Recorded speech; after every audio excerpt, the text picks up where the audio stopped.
जय श्री राम दोस्तों। यह कहानी शांतिनगर गांव की है, जहां के लोग अपने शांत स्वभाव के लिए जाने जाते थे। पर उस गांव में एक दिन एक करण पिशाचिनी के आने के बाद शांतिनगर गांव का नाम अब सिर्फ एक मजाक बनकर रह गया था। लोग कहते थे कि यह गांव अब कभी शांत नहीं हो सकता। करण पिशाचिनी के आतंक ने हर किसी को भयभीत कर रखा था।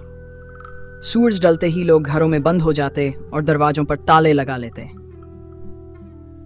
करण पिशाचिनी की उत्पत्ति भी रहस्यमयी थी। कोई नहीं जानता था कि वह कहां से आई थी या उसका असली मकसद क्या था।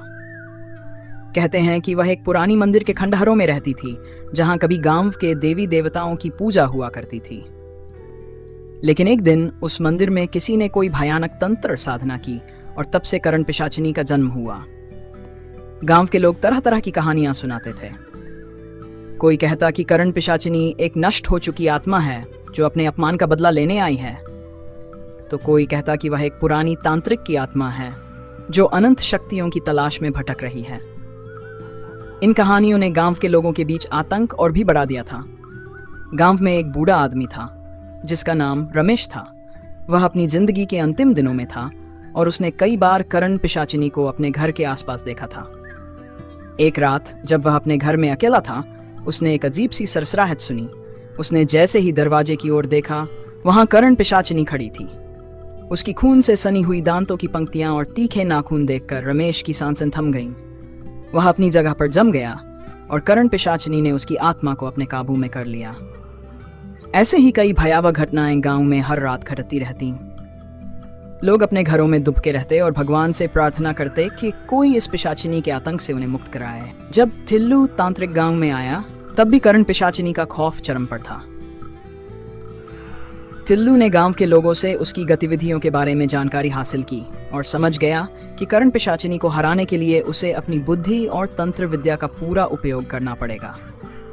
थिल्लू ने एक दिन तय किया कि वह खुद उस मंदिर के खंडहरों में जाएगा और करण पिशाचिनी के रहस्य को सुलझाएगा। रात के समय जब सब सो रहे थे, थिल्लू अपने तंत्र मंत्रों के साथ उस मंदिर की ओर चला। मंदिर तक पहुंचने का रास्ता बेहद डरावना था। चारों तरफ काले बादल और झाड़ियों में छिपे हुए जानों की डरावनी आवाजें सुनाई दे रही थीं।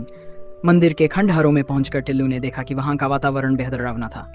अचानक उसे एक छाया दिखाई दी। वह जानता था कि पिशाचिनी हो सकती है।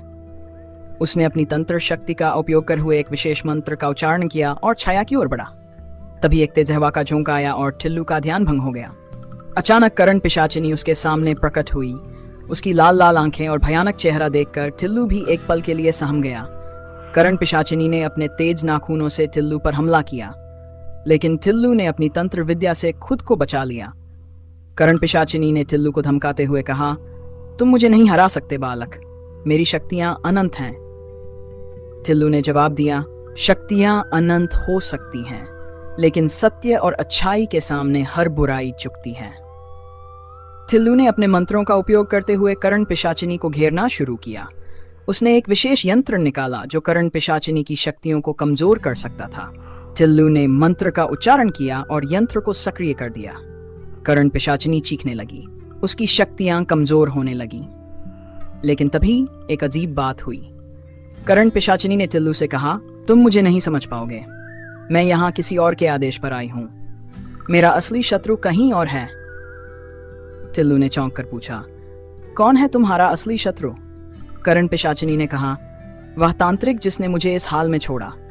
उसकी शक्तियां मुझसे भी अधिक हैं। अगर तुम उसे हरा सके तो मैं तुम्हारे गांव को मुक्त कर दूंगी। यह सुनकर टिल्लू को एक नया सुराग मिला।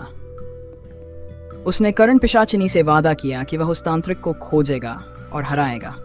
टिल्लू ने गांव लौटकर इस रहस्य को सुलझाने का प्रण लिया। उसने गांव के बुजुर्गों से उस तांत्रिक के बारे में जानकारी हासिल की और उसकी तलाश में निकल पड़ा। इस यात्रा में टिल्लू को कई डरावनी घटनाओं का सामना करना पड़ा, लेकिन उसकी बुद्धि और तंत्र विद्या ने उसे हर मुश्किल से बचाया।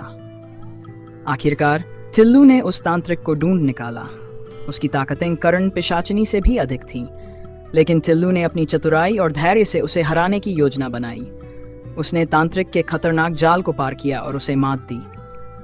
तांत्रिक की हार के बाद करण पिशाचिनी का आतंक भी खत्म हो गया। टिल्लू ने अपने वादे को निभाते हुए कर्ण पिशाचिनी को मुक्त किया और गांव को हमेशा के लिए उसके खौफ से आजाद कर दिया। इस तरह टिल्लू तांत्रिक ने केवल कर्ण पिशाचिनी को हराया बल्कि उसके असली शत्रु का भी अंत किया। गांव के लोग अब टिल्लू को अपने नायक के रूप में देखने लगे और शांतिनगर में फिर से शांति और खुशहाली लौट आई। तो दोस्तों, यह थी आज की कहानी। अगर आपको ऐसी और कहानियां सुननी हैं तो हमारे चैनल को सब्सक्राइब करें और बेल आइकन को दबाना ना भूलें। अगली बार फिर मिलेंगे एक और डरावनी कहानी के साथ। अभी के लिए अलविदा।